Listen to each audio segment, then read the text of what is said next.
Hey cycling community, this is Steve Grusis, the Cycling Greek, with another episode of A Tale of Two Races. The first thing I do when I think about putting on a race is make up a budget.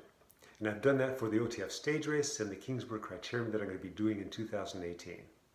The purpose of the budget is to be able to map out where the money is going and to be able to track it. I look at the OTF stage race and I look at 100 registrations at $100 a pop. The budget shows that I'm in a $10,000 deficit. Now, the reason I'm using 100 registrations is that that's what I'm confident that I can receive under any conditions. The OTF stage race takes place in a low racing demographic area. People are going to have to travel to get here.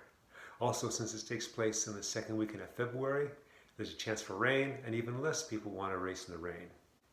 When I account for sponsorship, then that changes a little bit.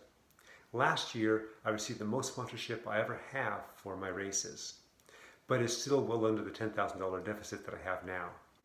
This year, I'm on track to receive even less sponsorship. So far, I have $3,500 committed to sponsorship, which knocks the deficit from $10,000 to $6,500. Part of that money is already received in 2017, which means ordinarily I'd have to allocate some of that money to taxes. Because there's plenty of expenses that I can spend on now for the race that'll more than cover the sponsorship I've already received, then that won't be a factor. On the expense side of the ledger, there's some things that I'm doing to keep expenses down. The first is not overlapping stages. I have the road race on Saturday and the time trial and circuit race on Sunday. I have the time trial in the morning and the circuit race in the afternoon. That way I don't have to hire an extra set of officials and pay for their time, lodging, and travel. And being an extra set of officials, these guys are probably coming from 200 to 250 miles away, and at 55 cents a mile, that can add up. Another thing that I looked at is previously I used another promoter's truck, driver who's also an official, and equipment. For the circuit race I have, that required special equipment that this driver had. Along with that and the fact that it saved me time and energy, that was quite an advantage to me. However, that is this year about a $1,400 difference. So this year I'm foregoing the truck and driver and equipment and doing it all on my own. But at $1,400, that's 14 registrations, so that's pretty huge. A couple other items which aren't identified in the budget but can affect the bottom line are, one, the prize list. Well, of course the prize list is in the budget, but in how I have it structured.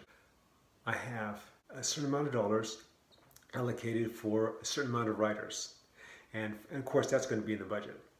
But for every registration above that on each race, I start adding dollars. So more registrations, more dollars that go into the prize list. The other thing that I've done is with the late fee structure. I'm using a structure that's commonly used in triathlons and running events. It's going to be $100 per registration, except the week before it goes up to $125. And if there's anybody that signed up for a stage race the day of, then that's going for $140. With weather forecasts now going 10 to 15 days out, riders have a lot more information to evaluate compared to what they did a few years back.